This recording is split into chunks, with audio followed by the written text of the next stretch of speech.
devotion po. Ma'am Judy, magandang hapon po. Sabi po sa Bible, bawal daw pumuri ng tao. Wala pong problema, alam po namin yon. Pero po hindi sinabi sa Biblia na wag mong irespeto ang iyong kapwa. Okay? Ang papuri ay para sa Panginoon.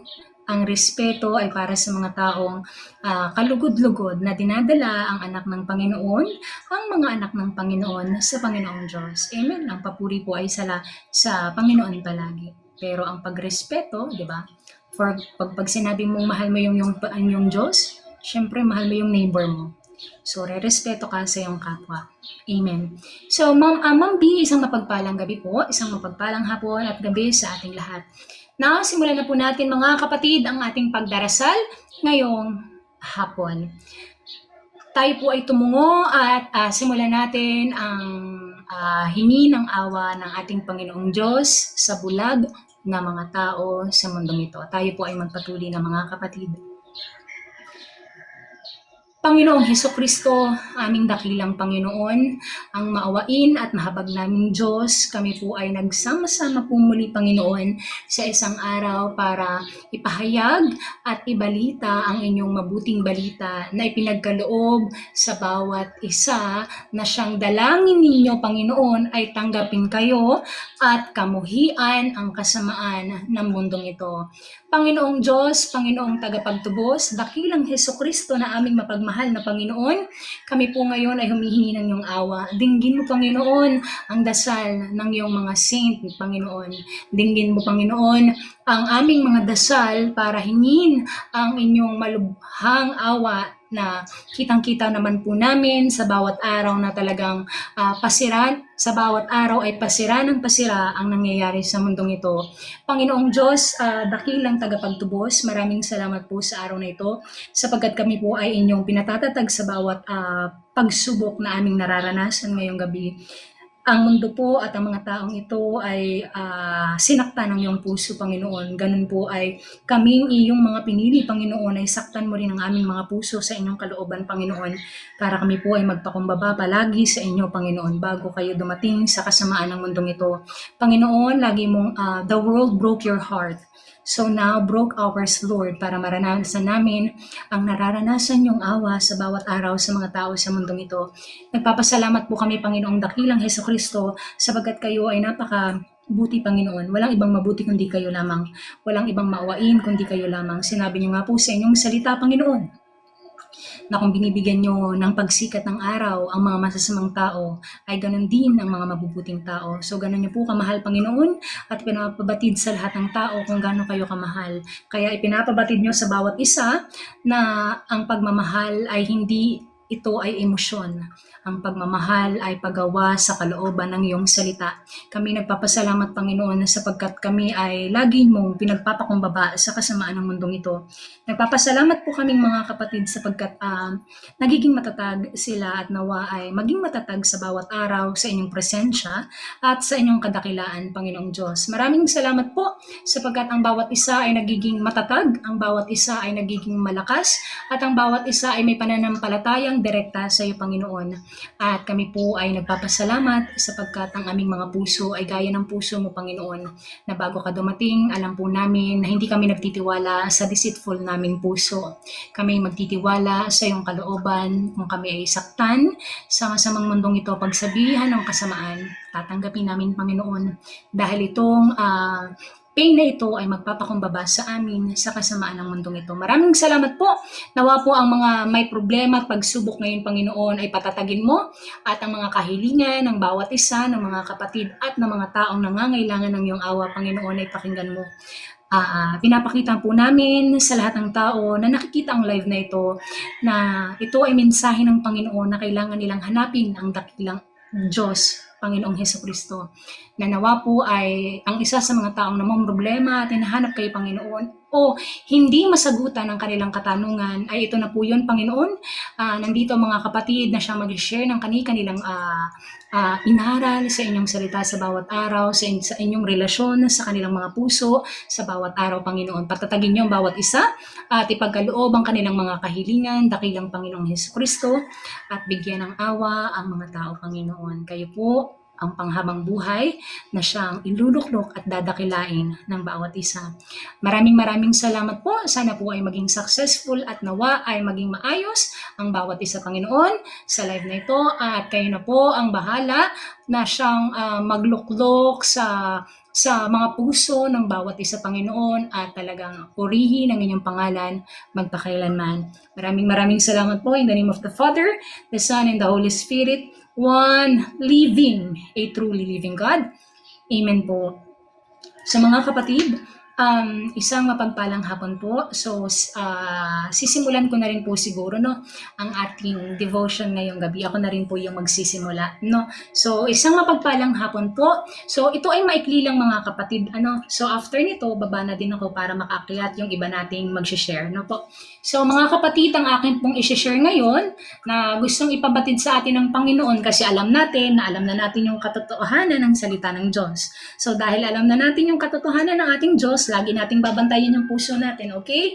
Pag ang gusto ng Panginoon ay bigyan niya tayo ng problema, bigyan niya tayo ng ganito, at iayos niya tayo, yun ay pamamaraan palagi ng Panginoon para tayo ay masaktan, at yung sakit na yun, yung tinatawag na godly sorrow. Yung godly sorrow na yun, yun yung magpapakumbaba sa atin. Kaya lagi tayong lilingon sa ating pinanggalingan. Kasi sabi nga sa ating natapi kahapon, di ba, yung wheat na weeds ay natubuan ng damo. Ito yung taong ng mga nakaalam ng kalooban ng Diyos, pero dahil nagkameron ng pride, nagkameron ng mga inggit, nagkameron ng self-righteous sa kanilang mga sarili, ito na yung mangyayari. So lagi kapatid, please, para hindi tayo kaininisita ng buhay, lagi tayong nakatungo bago ang paghahatol ng Panginoon. So ito po yung sinasabi sa aking itatapik ngayon, 1 Thessalonians chapter 4, verse 1 to 10. Okay? Ito po yung aking itatapik po. 1 Thessalonians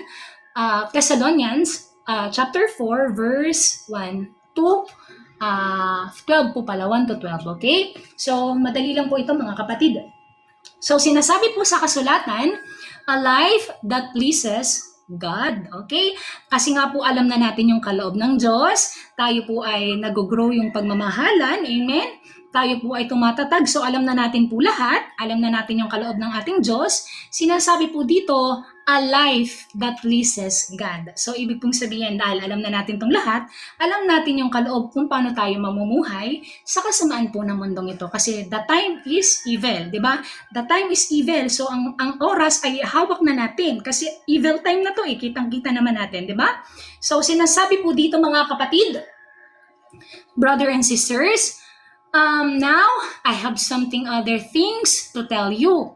We taught you how to live in a way that will please God. So, alam na po natin to, tinalakay na natin to sa bawat araw. Alam niyo po na makakabuti lagi sa kaloob ng Diyos ay kung paano tayo mamumuhay ng maayos sa masamang mundong ito. Katulad noon, tayo ay, di ba, kasamahan ng mga taong ganyan mamuhay, ng mga taong makamundo. Yes, we are in the world, but we don't like the people of this world. So, ang ating pag-iisip, ang ating puso ay wala sa mundo, wala sa nakikita, kundi nasa kingdom, spiritual, nasa heavenly things ng kaloob ng ating Panginoon. So sinasabi sa atin mga kapatid, and you are living that way. Amen. So now, we ask and encourage you in the Lord Jesus Christ to live that way more and more. So sinasabihan po tayo, hindi po pag natanggap natin yung mabuting balita, hindi po pag natanggap natin yung kaloob at ng mabuting balita, ay hihinto na tayo. Okay? Sinasabi po sa atin mga kapatid na namumuhay ka na ng ganon. Ngayon, ipagpatuloy mo ito sa bawat araw. Kasi ang ating laban ay hindi natin nakikita. So pag sinabing hindi po natin nakikita, everyday battle po ito. Okay? Andyan si temptation. Si Satan ay devour like a lion, di ba? Roaring lion. Pero pag ikaw ay nadapa sa temptasyon at nagkasala, ang ating Panginoong Jesus na mediator ay nandyan para kayo ay linisin pag humingi tayo ng tawad. No po? So sinasabi sa atin mga kapatid na namumuhay na tayo ng ganon. So ipagpatuloy nyo to. Encourage in the Lord Jesus Christ to live that way more and more. So ito na yun, lagi tayong kung bakit lagi natin ginagawa tong fellowship, hindi po para sa pangsarili lamang. Ginagawa natin to kasi makikita naman natin pag pansarili lamang yan, ang inaangat mo ay sarili mo, alam mo yung puro followers lang, wala kang sinasabi sa kaloob ng Diyos. Ang gusto mo lang ay yung sarili mo yung iloklok. So, ganun makikita natin kung talagang pansarili lang yan. So, yung encourage na ginagawa natin, number 1 ay hindi sa sarili mo, kundi sa ibang tao. So, sinasabi po dito mga kapatid, pakinggan po natin, verse 2, sapagkat alam naman ninyo ang mga utos ng Panginoong Hesus na ibinigay namin sa inyo. Amen po. So alam natin ang utos ng Panginoon. This is the greatest love, And love is not the way na kung ano yung nalaman natin dati. Kasi akala natin yung pagmamahal is emosyon Akala natin mga kapatid, ang pagmamahal ay kagustuhan natin. Sapagkat mali pala yung ating nalaman. Kaya sinasabi ng ating Diyos na wala talaga tayong alam. Amen. Without Him, we don't nothing talaga, So, sabi nga ng Panginoong Hesus, if you abides in my words, I will abide in you. So, pag sinabing in my words, alam niyo naman po natin na ito ay buong talata, salita, konteksto ng banal na kasulatan ng mabuting balita ng ating Panginoon. So, kapag inabide natin palagi ang salitang yan, ipinamuhay, isinabuhay, ginawa, isinabuhay kung ano ang nasa kaloob ng salita sa ating mga puso at isipan, the Lord will always abide in us. Dito nga sapagkat ang mga tao ay sa katigasan ng puso, kilala lang nila ang Panginoon dahil gusto nilang maligtas sila. Pero hindi nila talaga kinikilalang, mapagmahal na Diyos ang Panginoon. Kilala nila ang Panginoong Hesus bilang tagapagligtas, pero hindi bilang isang Diyos, So ang sakit isipin kasi kaya mo lang sinasabing Diyos ang Panginoong Hesus kasi gusto mong maligtas. Hindi bilang tanggapin mo siya bilang isang Diyos. Yun yung masakit Yung iniisip mo kung paano ka maliligtas. Hindi paano kilalanin ang iyong Diyos. Yun yung pinakamasakit sa Panginoon na ginagawa ng sangkatauhan ngayon. Na kilala lang natin siya bilang gustong iligtas tayo, pero hindi natin siya kinikilala bilang isang ating Panginoon sa ating mga buhay. Sapagkat sinasabi nga po sa kasulatan, nais ng Diyos, mga kapatid, verse 3, nais ng Diyos na maging banal kayo. Pag sinabi pong banal, alam naman po natin na hindi talaga magiging banal ang isang tao sa mundong to. Alam po natin na ito ay fallen world and this is a sinful nature. Pag sinabi pong banal, ikaw ay isineseparate na sa mundo at inihahanda na para sa darating na kasal ng Diyos sa heavenly things. Okay? Sa heaven. So pag sinabing pinababanal na, kayo po ay dating sexual immorality. Tayo ay dating lustful na tao, nag-i-imagine na tao, mga magnanakaw, tayo ay masyadong sinungaling. Dati ganyan tayo. So dati, nung mga panahon na ganyan tayo, inalis na sa atin ng Panginoon yan kasi nga, walang makakapasok sa kaharian ng Diyos na ganyan ang pamumuhay. So dahil tayo ay pinababanal na, dahil tayo ay sineseparate na sa kasamaan ng mundong ito, tayo ngayon ay binigyan ng buhay, ng muling, ito yung full mercy and full grace ng ating Panginoon. So sinasabihan tayo dito, nais ng Diyos na maging banal kayo because God is holy. So pag sinabing nais maging banal, kayo ay ayaw ng Panginoon na walang self-control ang tao. Ayaw ng Panginoon na walang pagpipigil ang isang tao. So dati, dito nga nagkakamero ng panlalamig yung mga pagmamahala ng iba. Pag nalaman nila yung kaloob ng Diyos, syempre susunod yung mga taong malapit ang puso sa Panginoon. Dating may jowa, dating may ganito, dating may ganyan, nanlalamig na yung pagmamahalan. Kasi nalalaman na po yung buong kalooban ng Diyos at lumalaganap na ang kingdom gospel ng Panginoon. So hindi po ito mga kapatid yung oras para maglaro sa buhay sa mundong to. Hindi po ito yung oras para ang isang tao ay magpakasasapa sa kasamaan ng mundo kasi ito na po ang oras ng pagbibigay ng iyong buhay kasi lilipunin na po ng Panginoon ang kasamaan ng mundong ito. So alam po natin na walang masama ang napapabilang sa kaharian ng Panginoong Diyos, Hesus Kristo. So mga kapatid, sinasabi po dito, Kaya lumayo kayo sa sexual na immoralidad. Tingnan niyo po ha, anong unang binanggit po? Sexual na immoralidad. Kasi kita po natin na talaga ang mga tao ngayon ay walang kontrol sa kanilang mga katawan. Dati po tayong ganyan pero binago tayo ng Panginoon. Hindi dahil po sa ating kakayahan, kundi dahil sa pagmamahal, awa po niya sa ating mga anak niya. No? So tayo ay tinawag na una ng ating Panginoon para tumanggi sa mga ganitong bagay. Tayo dati ay nagnanasa sa mga kapwa natin, tayo dati ay nanonood ng mga bagay na pinapanood ng mga tao sa mundong to, pero dahil nga at saka yung may, 'di ba, yung may mga ka-live-in dati, 'di ba? May mga halos sa mga kapatid ganyan dati before. So, ngayon sinabihan tayo dito na alam na natin ang kalooban ng Diyos kaya pinalalayo talaga tayo sa sexual na immoralidad. Pero kung kayo naman po ay alam mo 'yon, alam na yung tama sa mali at hindi talaga makontrol yung mga passion nyo, kayo ay may mga jowa na at may edad na kayo, mas better po na magpakasal na lang, no? Para hindi po kayo masunog dahil sa mali nating pamamaraan sa paglakad sa mundong ito. Mas better na, sabi nga ng Panginoon sa 1 Corinthians chapter 7, Ma'am Rosh, magandang gabi po, it is better to marriage than to burn in passion dahil sa mga ginagawa ng ating laman. Ano po? So mga kapatid, magpatuloy po tayo.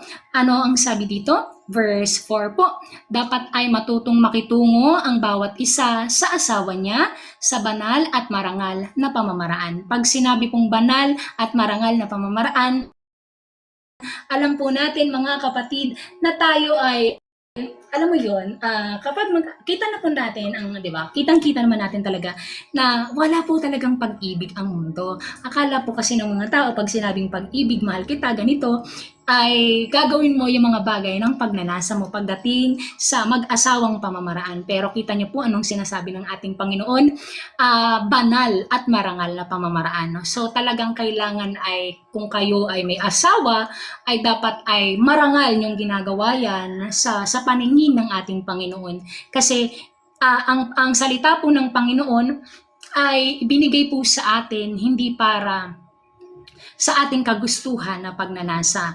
Ang marriage po ay ibinigay ng Panginoon sa mga tao, hindi po para sa lustful na kagustuhan ng tao. Nakitang-kita po natin ngayon na, alam mo po yun, kitang-kita po natin ngayon na kung paano mamuhay ang mga tao ngayon dahil dito na nga sa pagnanasa ng kanilang mga laman. Sinasabi po mga kapatid sa kasulatan, verse 5 po, at hindi sa makamundong pagnanasa katulad ng ginagawa ng mga taong hindi kumikilala sa Diyos. Kita nyo ha?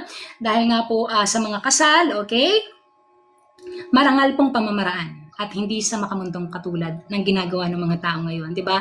Bibili sila ng ganito, ganyan. Marami silang lust sa katawan, yung magbili ng ganito para lang ipagawa sa kanilang, 'di ba? Yan ay isang makamundong pagnanasa. Lustful talaga yan, okay? Verse 6 po.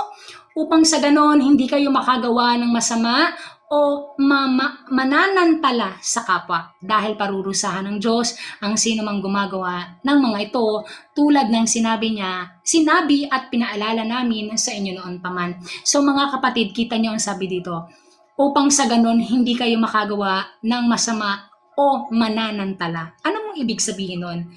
Ito na nga yung pagnanasa sa iba. May asawa ka na, nanonood ka pa ng ganito. 'Di ba? May asawa ka na, nanonood ka pa ng mga ganyan. Yan ay pananantala eh. Mananantala. Anong tawag doon? Ikaw ay nakatingin pa rin sa iba. Yung may asawa ka na, nanonood ka pa ng ganitong bagay, 'di ba? Parang ito yung sinasabi ng Panginoon na pagnanasa na ginagawa ng mga tao sa mundo. So pag sinabi po, yes, para ka na rin nag-cheating, no? Amen. Oo nga, no? Parang nag-cheating ka na rin pag gano'n, no?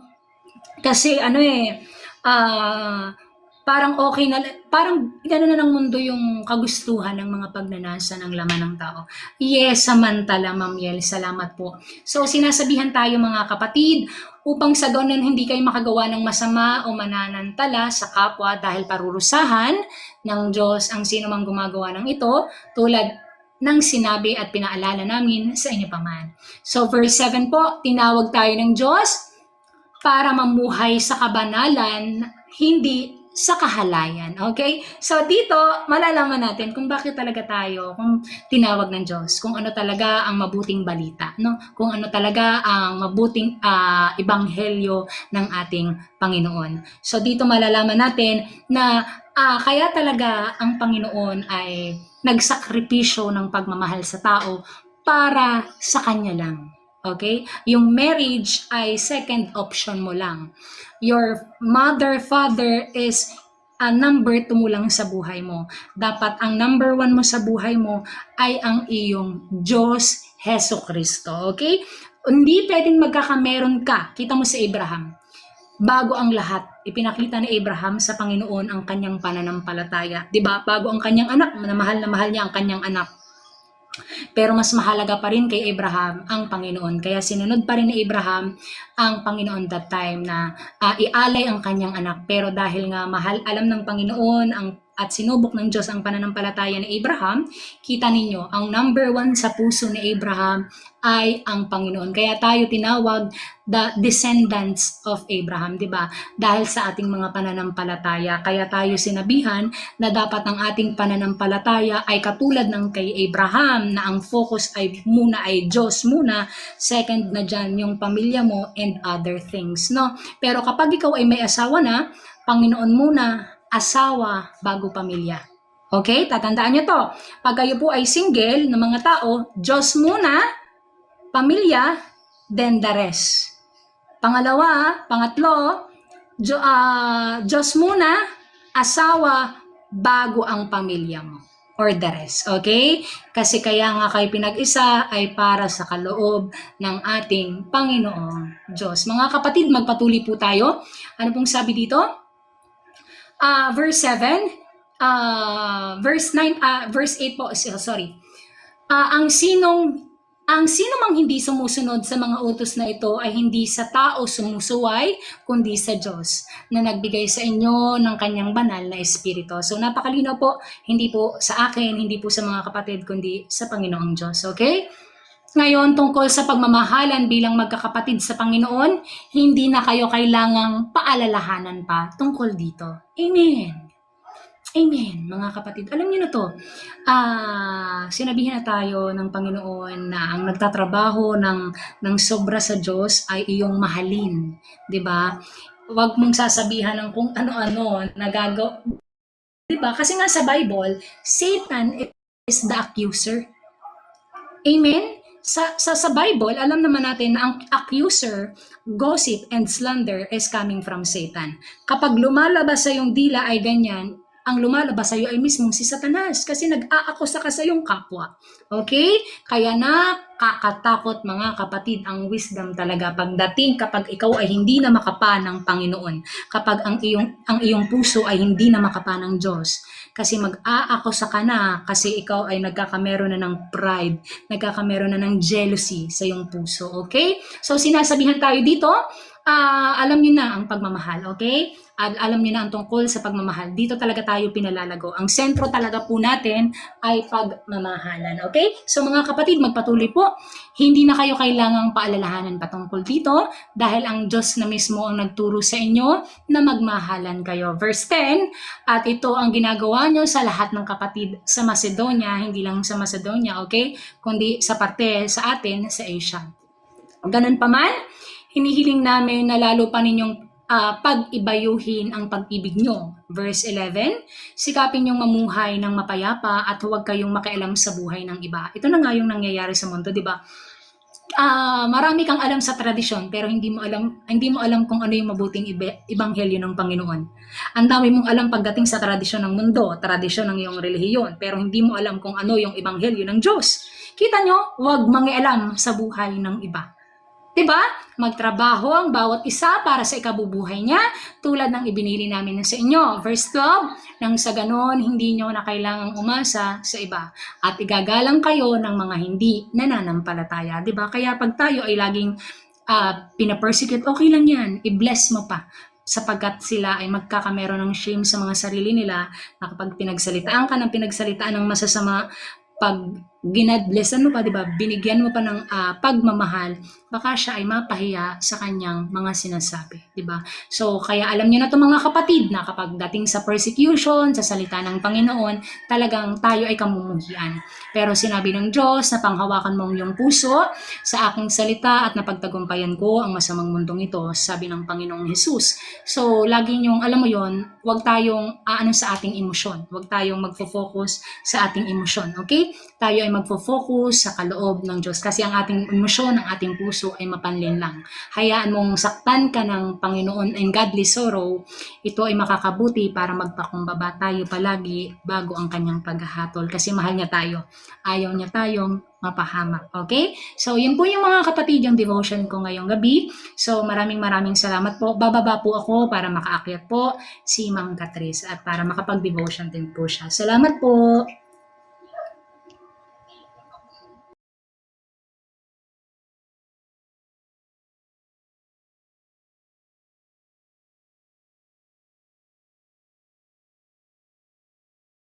Sino po next mga kapatid?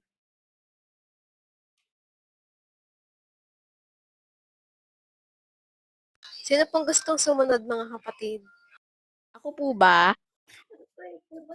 Sige, Brother Jeff, ikaw na lang po muna. Sige. Sige. Pagpatuloy ko pa rin ang, di ba kahapon, 14, verse 15 na po tayo, di ba? Be careful of false prophets. Mm-mm. Mm-mm. Ma, sa inyo, masamit pakinggan. Pero sa mga patiseyo, ay, ay, ar, ar, ar, ar, ar, ar, ar, ar, ar. Para sila mga aso na ar, ar, ar, ar, ar. Para sila mga baboy. Arf, ar.